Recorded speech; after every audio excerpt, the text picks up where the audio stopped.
Alors, bonjour et bienvenue dans cette nouvelle vidéo. Aujourd'hui, nous allons traiter du gestionnaire d'alarme intégré à Codesys. Donc, le gestionnaire d'alarme permet de déclarer des alarmes ainsi que des classes d'alarmes.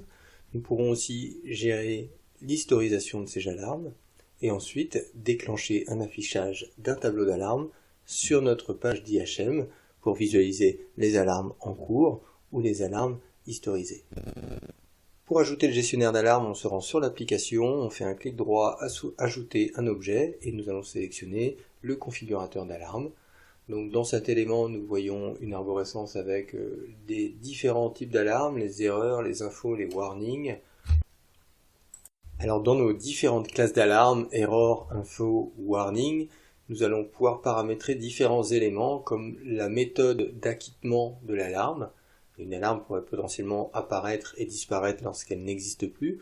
Elle pourrait aussi nécessiter un acquittement de la part de l'utilisateur. Donc dans la méthode d'acquittement, vous avez une liste déroulante permettant de choisir les différents fonctionnements en termes d'acquittement que vous souhaitez implémenter dans votre application pour ce type d'alarme. Donc pour savoir un petit peu plus comment fonctionne le système d'acquittement, il vous suffit de le sélectionner dans la liste déroulante et de passer votre souris au-dessus du nom et un infobule vous représente le processus d'acquittement et de disparition d'une alarme. Vous pouvez aussi vous rendre dans l'aide de Codesys et retrouver le détail de ce fonctionnement. Donc dans notre cas, nous allons faire un système sans acquittement où l'alarme apparaît et disparaît lorsqu'elle n'est plus active.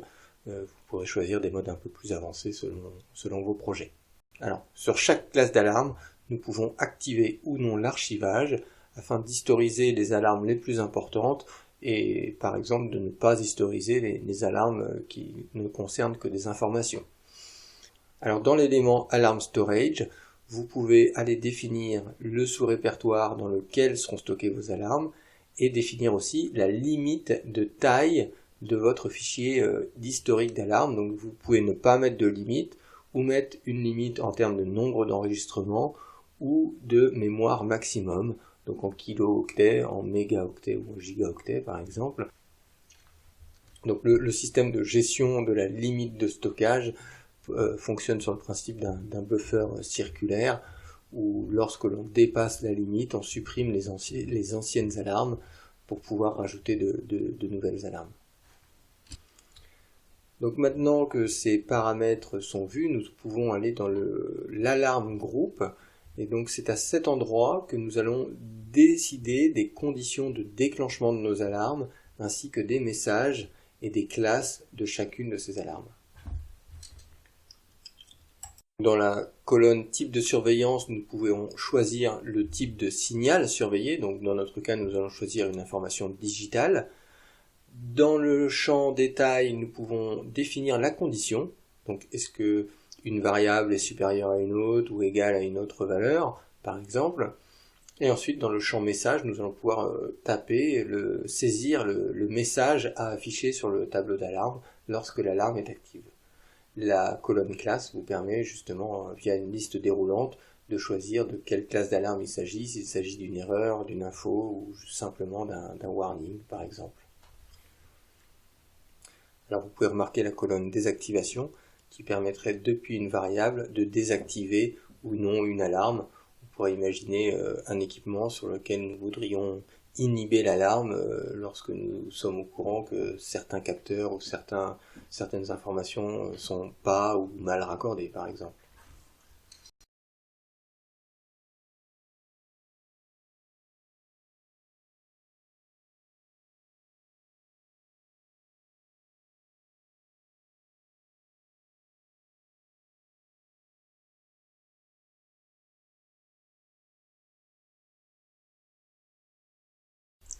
Alors tout en haut de la fenêtre, nous pouvons choisir l'alarme storage concerné pour ce groupe d'alarmes.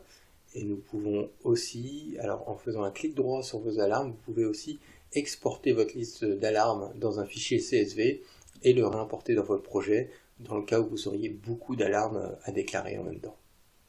Au passage, vous pouvez observer qu'une tâche a été créée automatiquement dans le configurateur de tâches pour gérer justement ce gestionnaire d'alarme. Donc vous pourriez potentiellement jouer sur la priorité et l'intervalle d'appel de cette tâche.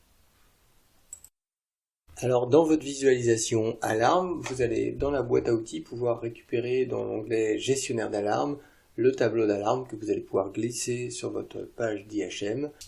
Alors vous pourriez aussi glisser un bandeau d'alarme sur les différentes pages de votre IHM afin d'afficher la dernière alarme en cours par exemple. Alors une fois votre tableau déposé, vous pouvez le configurer, vous pouvez aussi ajuster les largeurs de chacune des colonnes. Dans l'élément propriété, vous pouvez voir le détail de chacune des colonnes, modifier le titre de ces colonnes, le centrage du texte. Vous pouvez aussi ajouter de nouvelles colonnes. Et dans notre cas, nous allons renommer le titre des timestamps par date-heure.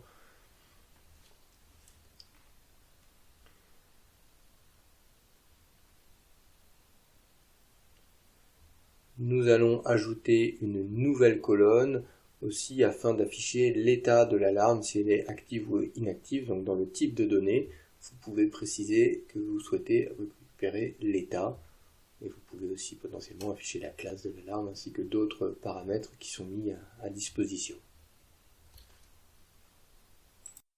Alors pour faciliter la lisibilité, vous pouvez aussi modifier la hauteur de chaque ligne d'alarme. Alors par exemple ici nous avons défini une hauteur de 40 pixels par ligne, ce qui diminue le nombre de lignes sur le tableau, mais dans le cadre notamment d'un écran tactile, cela facilite un petit peu la lisibilité des différents messages d'alarme. Vous pouvez aussi masquer ou afficher les différents en-têtes, les en-têtes de ligne ou les en-têtes de colonne. Et dans la partie basse de votre tableau de propriété, vous pouvez remarquer que vous avez des variables de commande. Donc ces variables de commande vous permettent notamment de gérer l'acquittement des alarmes, le passage en mode historique ou fil de l'eau.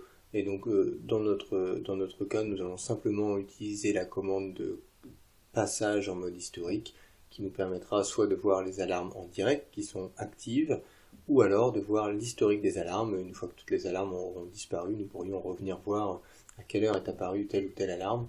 Et donc sur ce paramètre historique, nous allons lier une variable de type booléenne qui sera aussi liée à un bouton permettant de basculer cet état historique ou direct. Alors notre variable xhistorique, nous allons la créer directement dans notre visu. Donc vous aviez pu voir lors de la création de symboles que nous avons des var in-out, mais nous pouvons aussi créer des variables locales à notre visualisation et c'est ce que nous allons faire. Nous allons maintenant créer un bouton qui permettra d'afficher les alarmes historiques ou en direct et sur l'événement clic de ce bouton, nous allons faire en sorte de basculer notre variable ici x historique.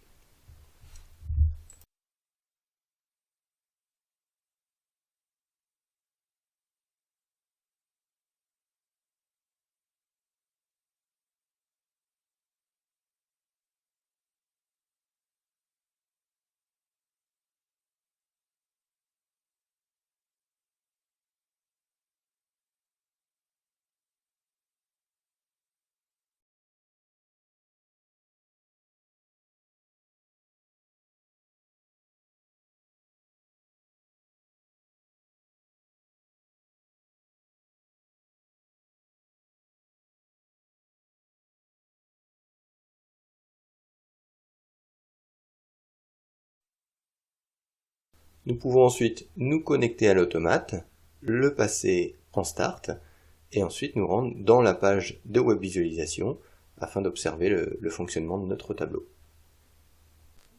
Donc comme on peut le remarquer, lorsqu'on démarre nos moteurs, les alarmes arrivent bien dans le tableau d'alarme.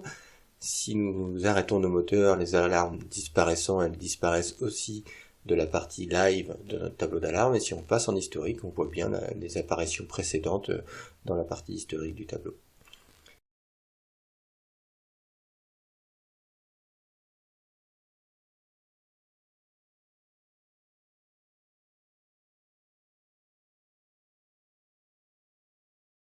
Donc voilà, c'était la dernière vidéo sur la série web visualisation.